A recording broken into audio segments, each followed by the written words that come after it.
The Democratic National Convention unfolded with a series of memorable moments, setting the stage for the upcoming tight November election. America's ready for a better story. We are ready for a President Kamala Harris. And together, let us write the next great chapter in the most extraordinary story ever. Across 3 days of surprise speeches, celebrity appearances, and emotional displays, the DNC showcased a united front. On the opening night, President Biden delivered an emotional farewell speech, admitting to have made a lot of mistakes. I've made a lot of mistakes in my career, but I gave my best to you. For 50 years, like many of you, I've given my heart and soul to our nation. Night 2 saw the ultimate dance party take place,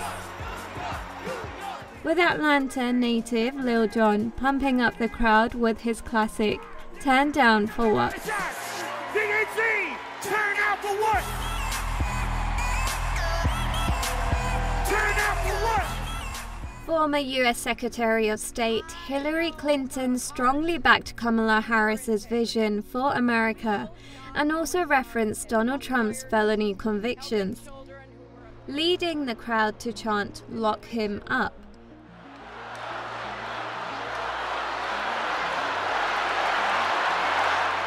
A refrain often directed at Clinton by Trump supporters in 2016. In highly charged back-to-back speeches, former President Barack Obama and First Lady Michelle Obama took clear jabs at Trump. There's the childish nicknames, the crazy conspiracy theories, this weird obsession with crowd sizes.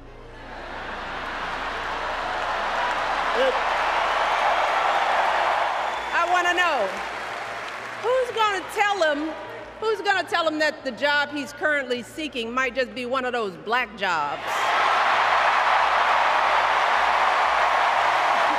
And let us choose. In a surprise speech, media mogul Oprah Winfrey did not hold back as she spoke about abortion bans currently in place in Republican states. And let us choose the sweet promise of tomorrow over the bitter return to yesterday. We won't go back. We won't be set back, pushed back, bullied back, kicked back. We're not going back. The penultimate night saw Tim Walz accepting the VP nomination. In a touching moment, Walt's son, Gus, had a visibly emotional reaction to his father's speech. Gus and Gwen, you are my entire world, and I love you.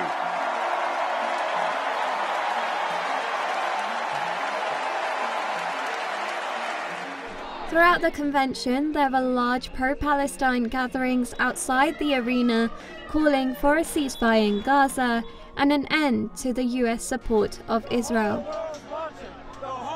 Violent clashes took place between demonstrators and police, leading to 56 arrests. Inside the convention, a Michigan delegate was escorted out during Biden's speech as he and other protesters held a sign that read "Stop Arming Israel." On the final night, Kamala Harris emphasized her middle-class roots, saying the middle class is where I come from. She briefly touched on the war in Gaza, but did not directly address the demonstrations taking place outside.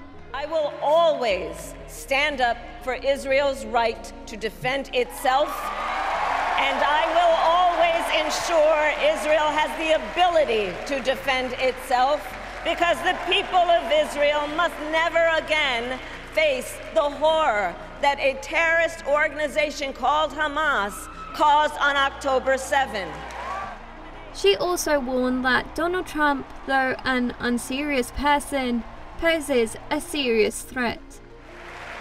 In many ways, Donald Trump is an unserious man. But the consequences of putting Donald Trump back in the White House are extremely serious.